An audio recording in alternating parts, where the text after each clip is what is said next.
The Minister's Black Veil is probably one of my favorite short stories. It was one of the first stories to get me really interested in literature and make me want to become a writer. It's a twisted little nugget and very representative of some of the unique insanities and moral insight that Nathaniel Hawthorne brought to the anti-transcendental movement. Now, before I get into the actual details and plot of The Minister's Black Veil, I'm really proud of the attempted discussion posts on the forum, but you guys all missed it, man, at least in my opinion. That answer... It was pretty much, everybody had the same answer. The veil represents secret sin. Sure. But if you want to look a little closer, I think that there is a much better reason. But you have to really think about it. Now, Hawthorne was a descendant of a man named Judge Haythorne. He changed his name from Hawthorne from Haythorne to Hawthorne because he was desperately trying to escape the crimes of his heritage. Guess who Judge Haythorne was? He was one of the people involved in the Salem witch trials. And this was something that absolutely tortured Hawthorne. His whole life he wrestled with the Puritans and what he would term their hypocrisy and the sheer, I would almost call it evil of their oppressive religiosity. Now, it's interesting because as he got older, he seemed to cool a little bit.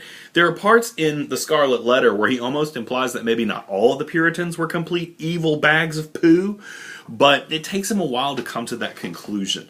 His opus, the thing that is just the most beautiful representative of his writing and his themes, would have to be The Scarlet Letter. It is a novel, it is amazing, and I've always wanted to teach it, but I'm pretty sure you all would come up here and beat me up. It is long and it is not fun to read. It's a good book, but you have to be devoted to it in order to really get something out of it.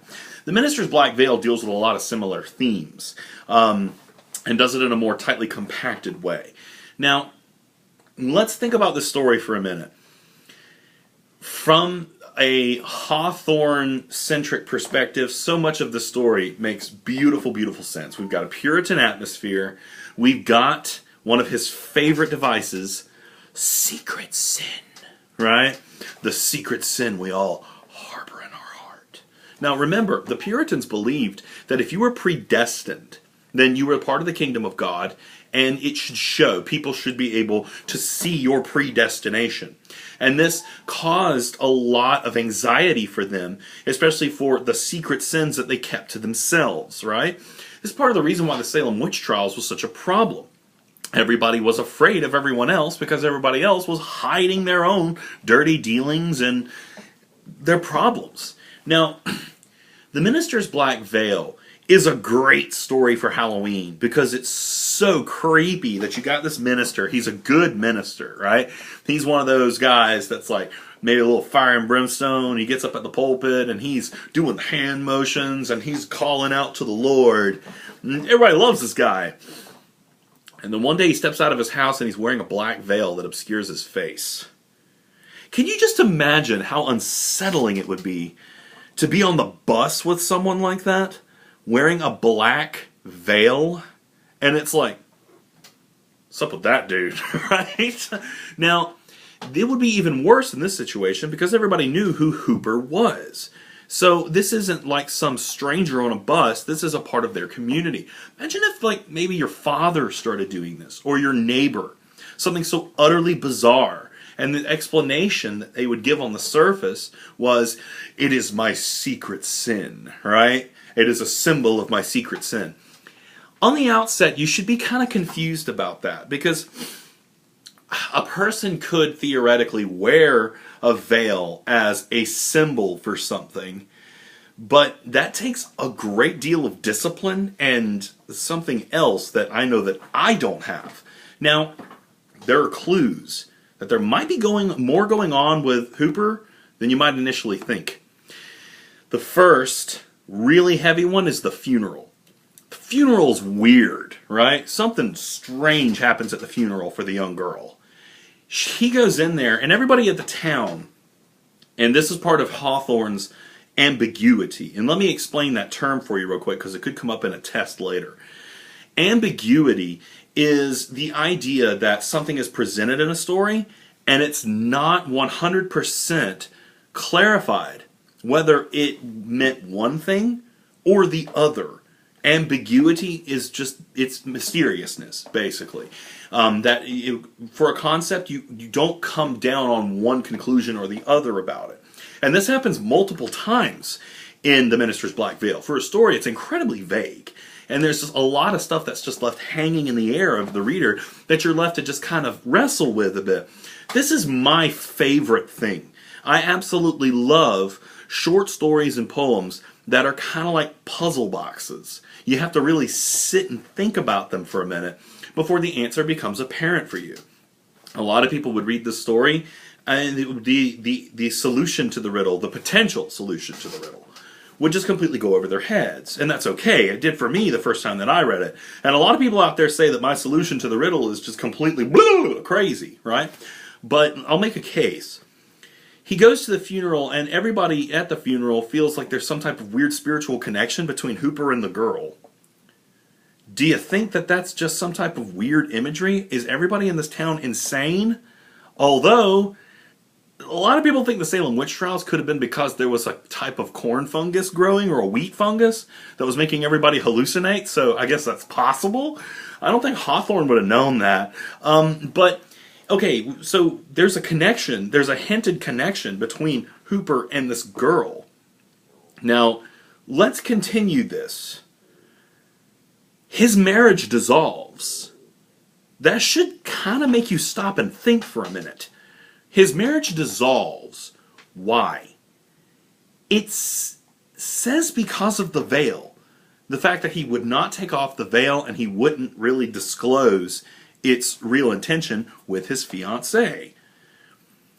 Something tells me this isn't a healthy relationship. Or if it is healthy, then something is dreadfully wrong with it, that he would basically detonate his marriage. Why would someone do that? Would they do that just because they want to make a poetic point about everybody else's sinful hypocrisy? Well, okay, I probably would do that, but anyhow. No, there's something up here. Hooper, I think, from a kind of investigative standpoint, he's hiding something. He's doing more than just simply making a poetic point. Finally, at the end, and this is where it really starts to, gain speed, when Hooper's dying, and he's on his deathbed, and he's basically still talking about that secret sin crap. They had the chance at that point to remove his veil, and they didn't. Why did they do that? Sure, it could have been out of respect for him and his wishes that this veil follow him to the grave and that it be a symbol of secret sin all the way to the grave. Or maybe it was something else. Maybe there was something wrong with his face. Maybe the people in the story knew what it was, and maybe they didn't want to confirm it. What would be wrong with his face? Why would his face be obscured? Why would he want to obscure his face? It probably had lesions. And for those of you who are not medically grounded, lesions would be a sign of syphilis. All of a sudden, the dissolution of his marriage makes a lot more sense.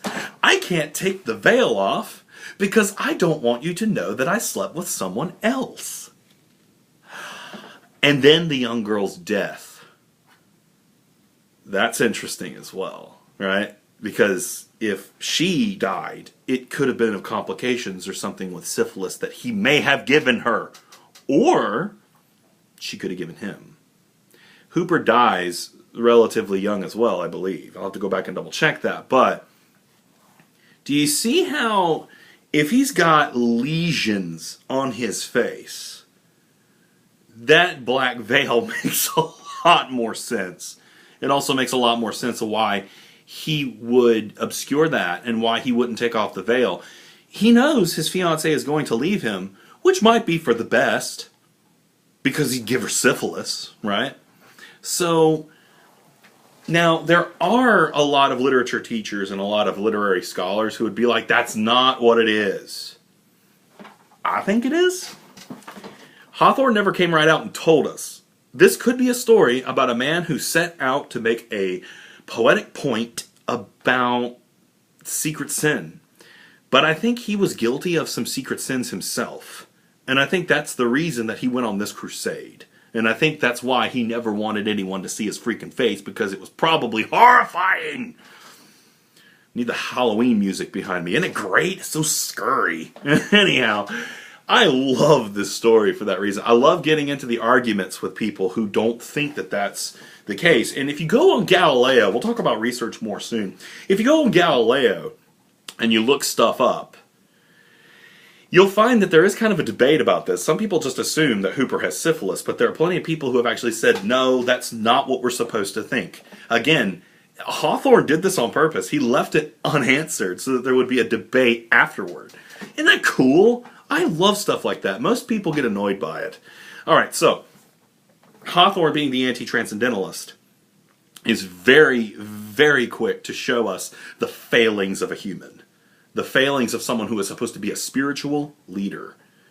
In this case. But if you read it without the syphilis, then what he's doing is a little bit more on the poetic side. Because he's trying to do a kind of fire and brimstone secret sin thing. Knowing Hawthorne and knowing his basic points, it's really hard for me to not believe that Hooper had contracted syphilis. He talks about the puritanic hypocrisy all the time. He also has an interesting trope of hidden scars. That happens in Scarlet Letter. You really should read that book if you want a really good chunk of American literature. Alright, so, quick notes. How much time do I've got? A little bit more. Quick, just a couple of things. I've read most of the drafts of the paper. I'm pretty pleased. There's a couple of people who are going to have to go back and do some massive rewrites. That's not the norm. It's about time for me to give you a new paper topic. Now, I don't think I'm going to do that today because I kind of like for you guys to recharge your batteries going into the weekend. And next week, I want to talk about Bartleby the Scrivener by Melville and Ligeia by Edgar Allan Poe. So go ahead and put those both on your list. Now, for the discussion question for next week is going to be, we're going to return to what we did with Sleepy Hollow, and just kind of return to what we did with Sleepy Hollow. Where are we now? We just had this moralistic thing from Hawthorne. You're about to get Melville and Poe. What has happened to American literature? What has changed? This is just the discussion question. And you should have some really interesting stuff with Poe. Now, just those reading assignments again. Melville, Bartleby the Scrivener, and Poe, Ligeia. Oh God, Ligeia is his worst story, but I love it. I'm so sorry.